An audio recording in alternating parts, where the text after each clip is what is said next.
Hello and welcome back to the another episode of the Hindu News Analysis. It is 23rd August 2025 and in this video we are going to discuss some important articles which are very much relevant for your preparation. Before we will start our discussion, I would like to give the procedure or the approach what we are going to apply while discussing these articles. First, with respect to every article, we will try to understand the summary, the crux of the article, what does it talk about, what is the motive of the article. Then second, we will look at the key points, what are the important points which were mentioned in the article which can be very much relevant for your exams. And then the third, we will look at the possible prelims and mains questions. So this is what our approach would be while we will discuss these news articles here. Now let us start our discussion by looking at the first article. As you can see here on the screen, the article is about the recent Supreme Court judgment with respect to the stray dogs. So what is the issue here? Everybody knows, as the social media is taking over the country, is taking over the world. So whether you are preparing for the UPSC or not, everybody would be very much aware of the recent Supreme Court directive, where they said that there should be the complete shelterization of these street dogs. They should be kept into the shelters. These street dogs, they should be kept into the shelters. It was the directive from the Supreme Court, and it is specific to Delhi NCR. So what is the issue here? When the Supreme Court gave this judgment, and when the Supreme Court gave this directive, it also told the municipal committees that they should come up with the infrastructure for them within 1 month, and these stray dogs should be kept there, and there should be total sterilization of them, vaccination of them there, and they should be totally kept there, and they should not be released into the streets. Why? What was the reason for that? Because of the various rabies cases, because of how these street dogs, sometimes they may bite the children, and it may impact the human health, it may impact the health of children, and many children had died because of that. That was the reason, and the Supreme Court highlighted that there is nothing beyond the human health, and there is nothing beyond the health of a child, there is nothing beyond the life of the humans. So this decision was taken at that time. So with respect to this, when this directive was given by the Supreme Court, there was mass protests in the Delhi especially, where the dog lovers, they came out on the streets and they were protesting against them, and their demands were also somehow understandable to everybody.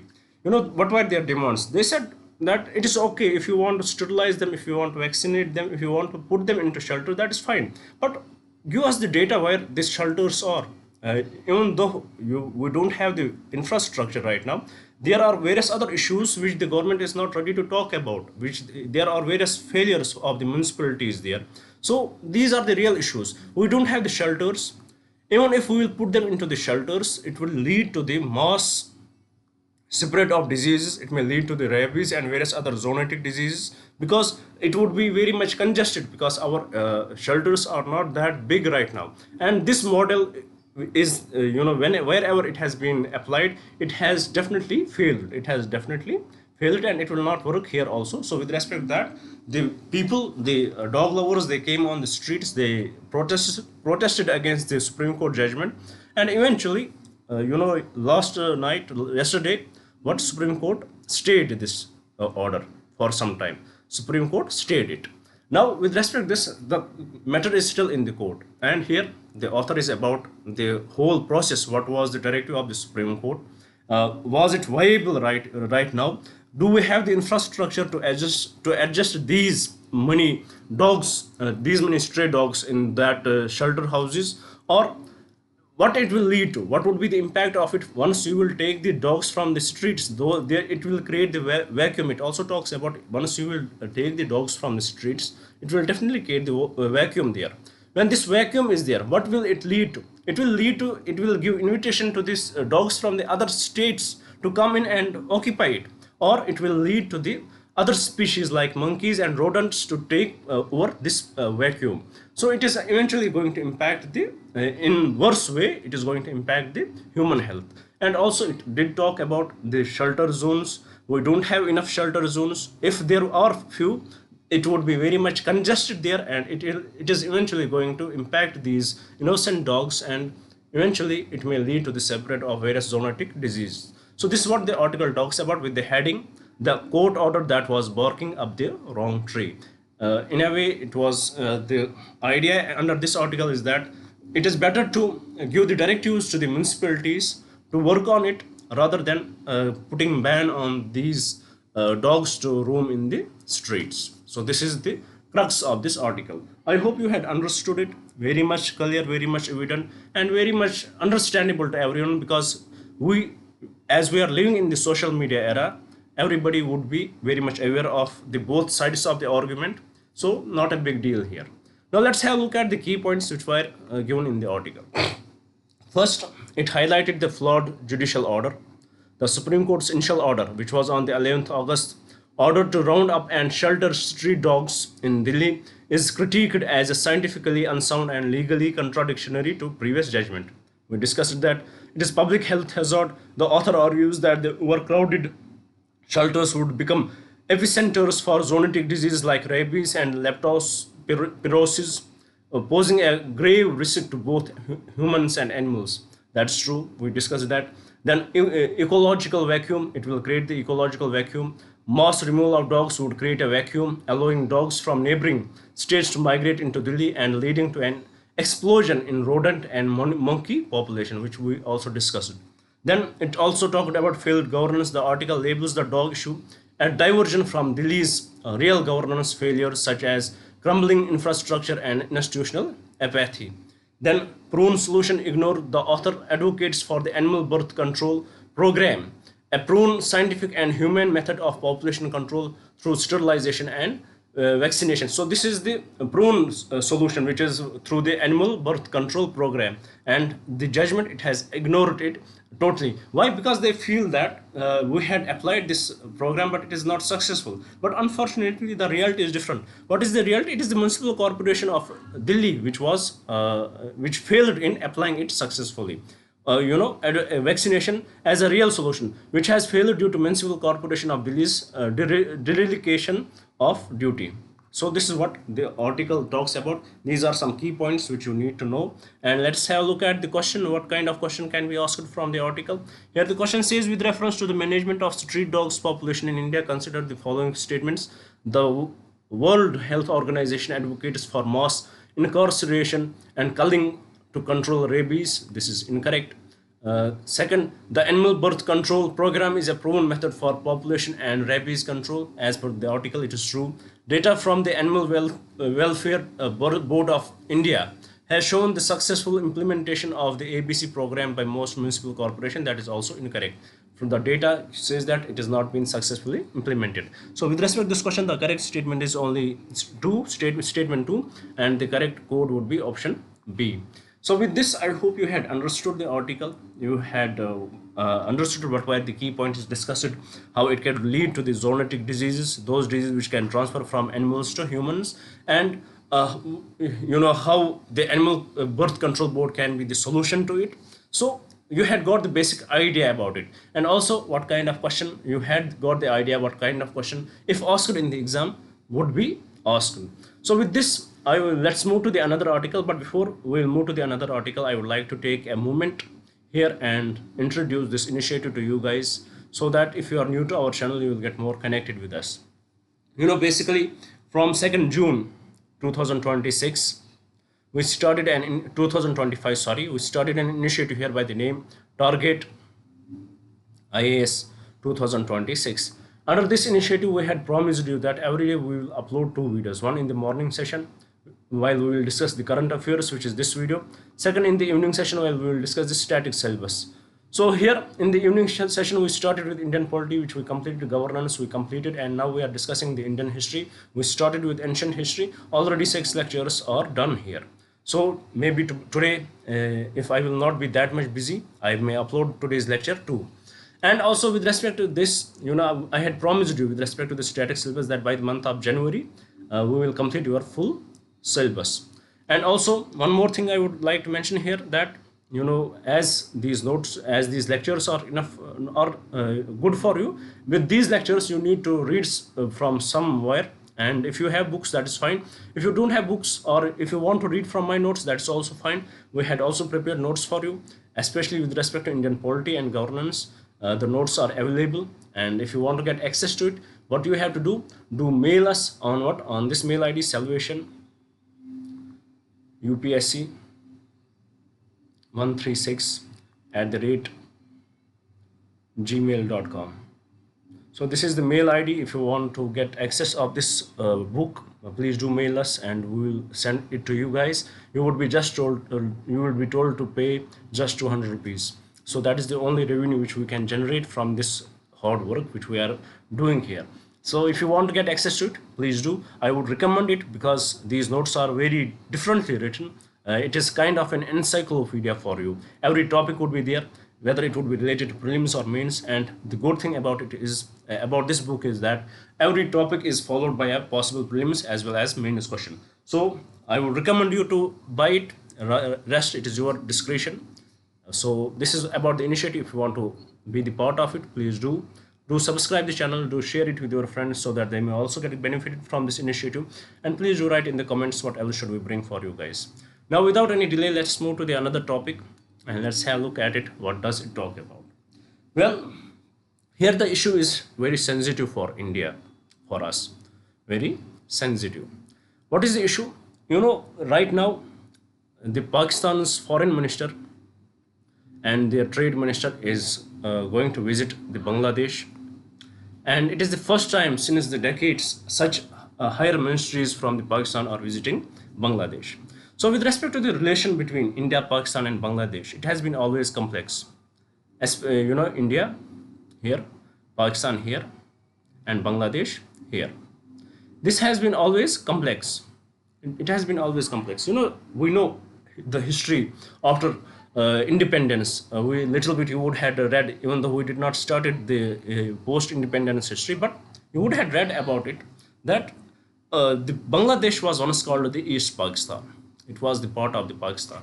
When India got divided into two, when India got divided into India and Pakistan, at that time Bangladesh was the part of the Pakistan, and it was called the East Pakistan. And the formation of Pakistan, if we know that, it was on the basis of the religion. Formation of Pakistan was based on the religion. But unfortunately, whether we can say unfortunately, when we see the situation, when we study the case of Bangladesh, we see that even though they formed on the basis of the religion, but they could not hold themselves.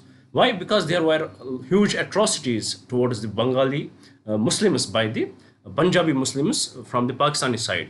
So there were atrocities towards them. Their rights were snatched from them, and especially when there were elections, their leaders were not allowed to form the government. So because of all those issues, there was a conflict, and eventually there was uprising in the Bangladesh, and Pakistan was responsible for the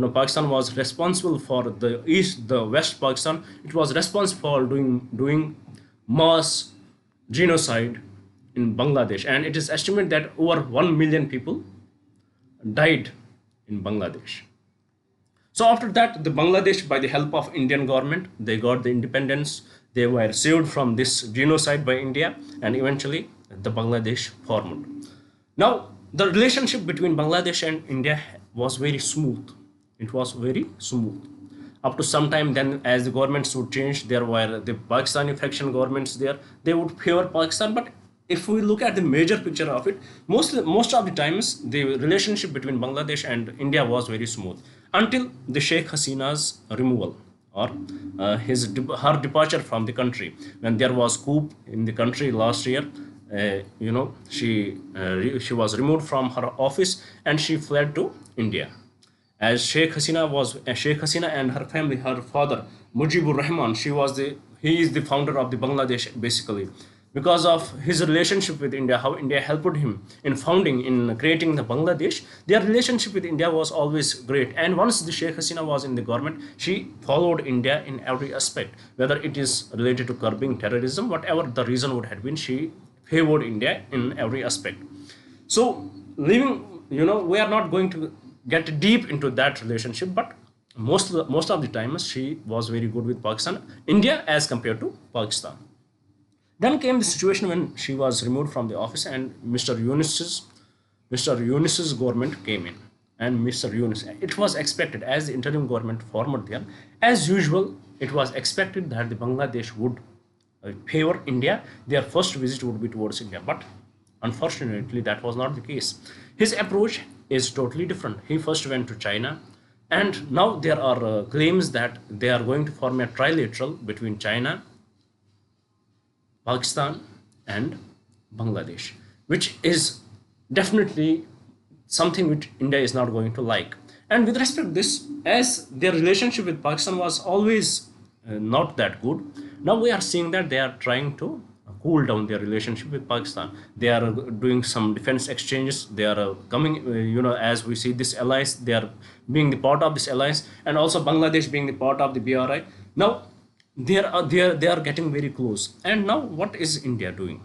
India is keenly watching this relationship between Bangladesh and Pakistan. And for India, it is not good if Bangladesh goes towards Pakistan. If Bangladesh leans towards Pakistan, it's not good. We cannot afford another Pakistan from our east. We cannot afford it. It is 100% correct. So we have to come in here. India has to show its foreign policy. It has to show the big brother approach. What we would do when our younger brother gets angrier with us.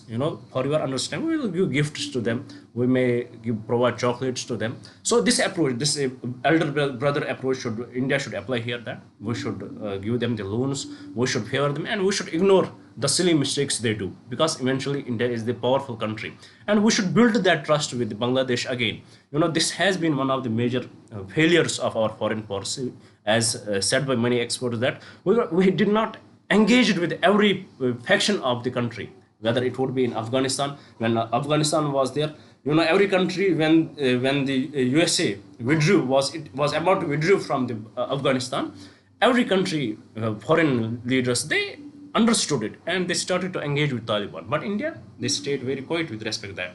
So that is the issue. It is often, criticized by India that we don't we don't engage with other, political parties. So that is the issue here too, with respect to India, that we should engage with them.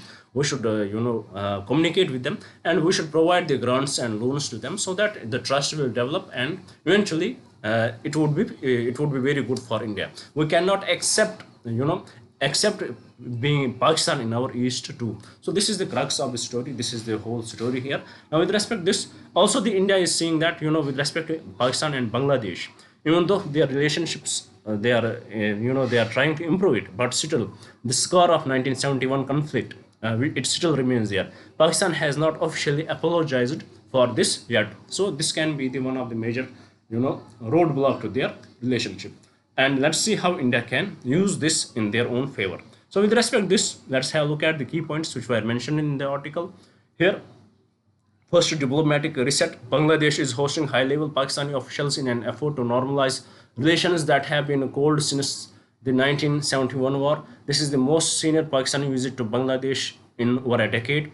It is shifting geopolitics. The warming of ties follows the ousting of former Prime Minister Sheikh Hasina, a close ally of India. The new interim government led by Mohammad Yunus is seen as more open to engaging with Pakistan and emerging dynamics that could reduce India's influence in the region. Unresolved atrocities. The biggest obstacle to full reconciliation is Pakistan's refusal to offer formal apology for the atrocities committed during 1971 war, which we discussed. Bangladesh's estimate states that over 1 million were killed, and the Pakistani military was accused of widespread human rights abuse and genocide. Then what is the expanding cooperation? Since the new interim government took power, Bangladesh and Pakistan has started sea trade. They had expanded government to government commerce. relaxed visa rules, and even engaged in limited military cooperation. So this is not good for India in any way. Now, what is India's reaction? Analysts believe that India will be watching the situation closely, as it views Bangladesh as a close partner and Pakistan as a key adversary. So India has to play its part here. India has to engage with the Bangladesh. India has to highlight the issue of 1971, how India helped Bangladesh in liberating them from the Pakistan. So this is how this is what was in the article. I hope you would have understood it. Now you can, what kind of question you can expect from this article? Let's have a look at it.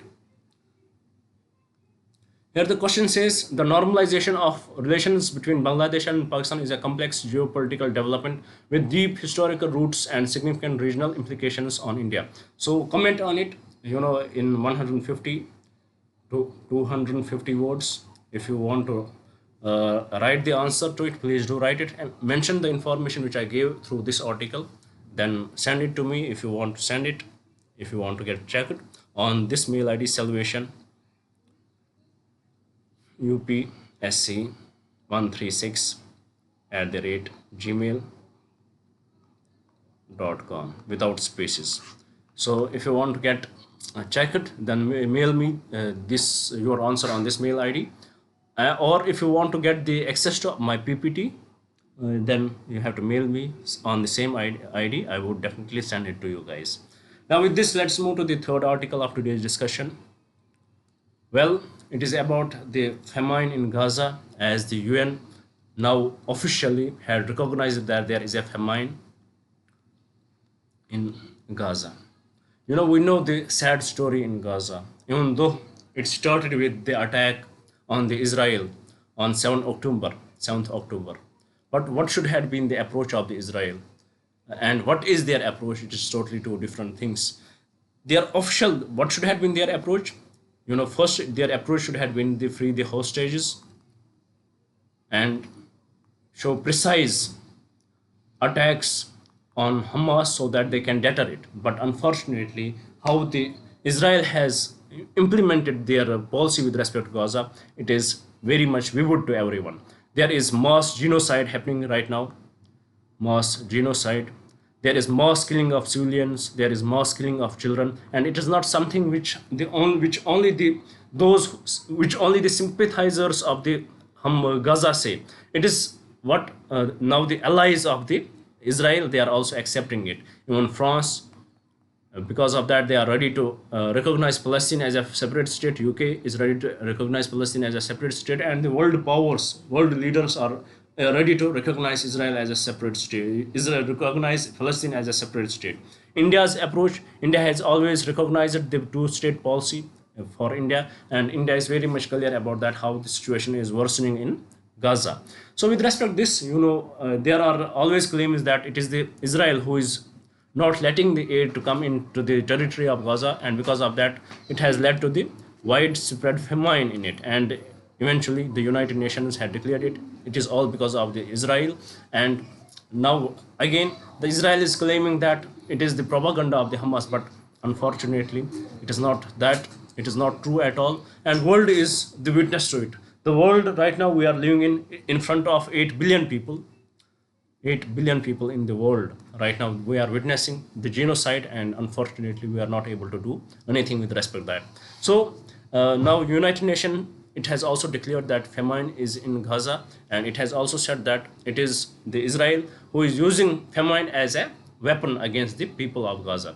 So let's see what were the key points in the article. Let's have a look at it.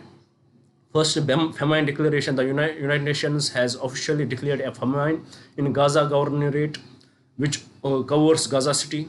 Blame on Israel. The UN and aid organizations have blamed Israel's systematic obstruction of aid for the famine. That's true. Israel's response: Israel has rejected the UN's backed report, calling it biased and based on misinformation. This is what they always say.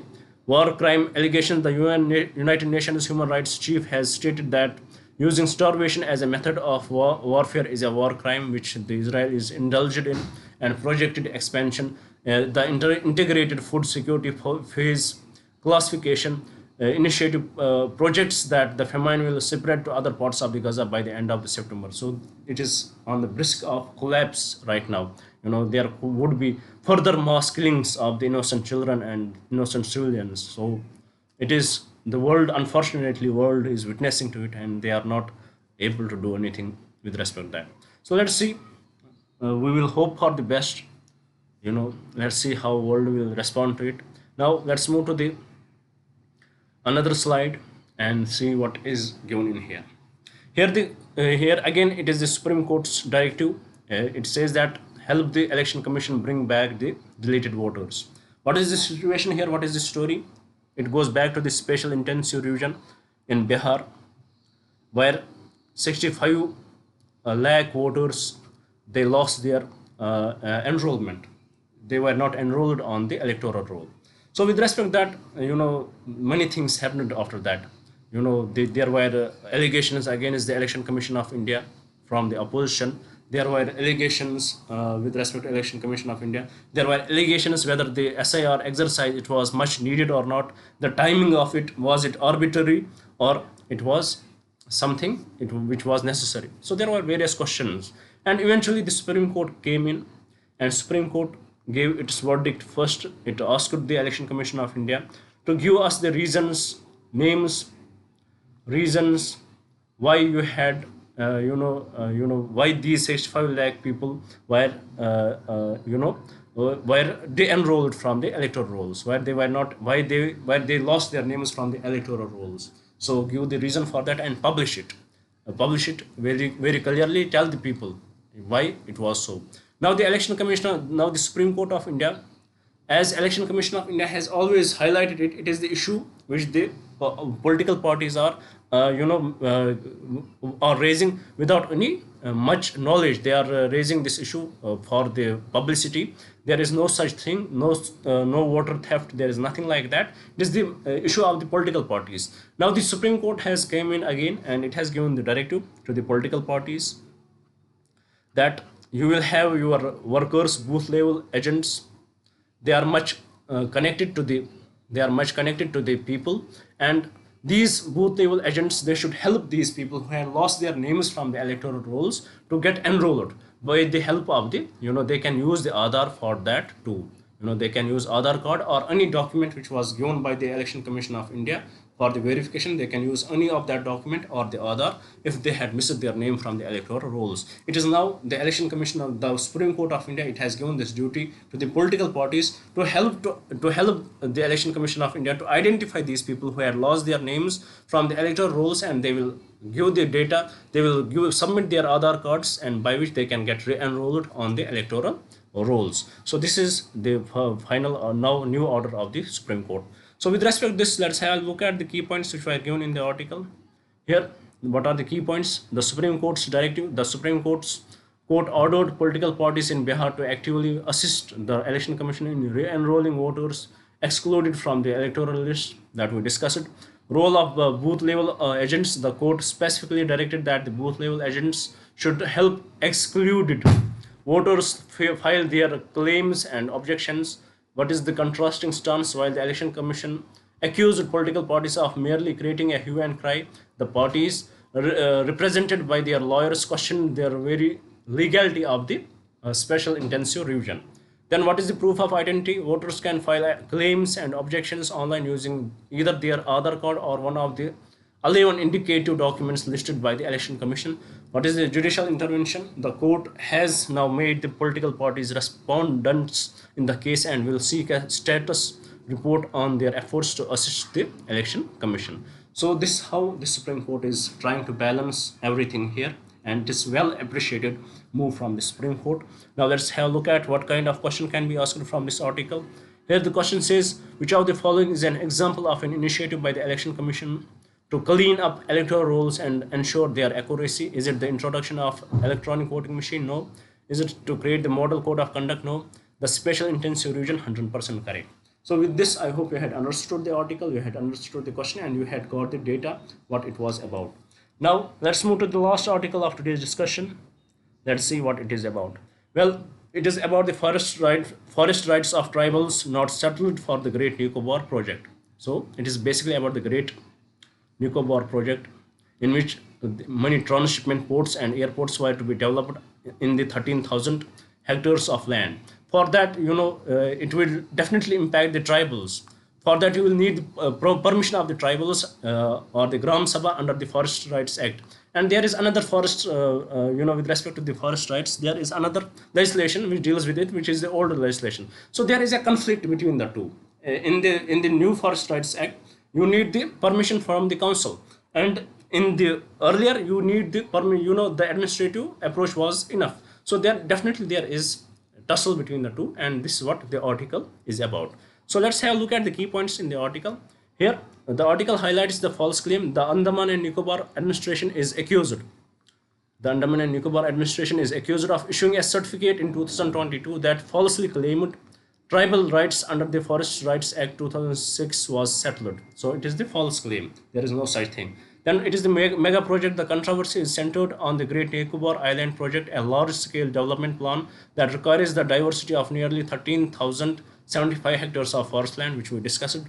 Lack of consent. The Tribal Council of the Nicobaris, the representative body of the tribes, asserts that it never gave its consent for the project's forest land diversion. So it is asserting that it never gave its consent with respect to that. Then we have the legal conflict. Then it also talks about the legal conflict. A key point of contention is the legal basis for the land diversion, which appears to be the conflict between the Forest Rights Act, which requires Gram Sabha's consent, and the Protection of Aboriginal Tribes Act of 1956, an older law that gives the administration significant authority. So this is the conflict. That is why the whole issue is rising right now. Then what is the impact on the tribes? The project and the alleged legal shortcomings raise serious concerns about the rights and well-being of the Nicobaris and other tribes on the island. So with this is the information which was given in the article, and what kind of question you can expect from it. Here, the alleged bypass of the Forest Rights Act 2006 in the Great Nicobar project highlights a fundamental conflict between development goals and the protection of the tribal rights. So this type of question you can expect. If you want to write the answer, please do write the answer and send this to me on the mail ID salvation UPSC 136 @gmail.com. So this is my mail ID. If you want to get your answer checked, please do send your answers on this mail ID. I would definitely check it for you guys. And again, I would request you guys, if you want to read from my notes, they are already ready for Indian polity and governance, and they are very beautifully written. If you want to read from it, please do mail me on this mail ID, and you would be told to pay only 200 rupees. So this is the only cost, this is the only revenue which we can generate from it so far. So if you want to be part of it, please do appreciate us through this. So with this, I'm going to conclude my today's discussion. I hope you would have liked the video. I hope you would share it with your friends, and I definitely hope you would subscribe the channel. Thank you for staying with me. Thank you very much, and have a nice day.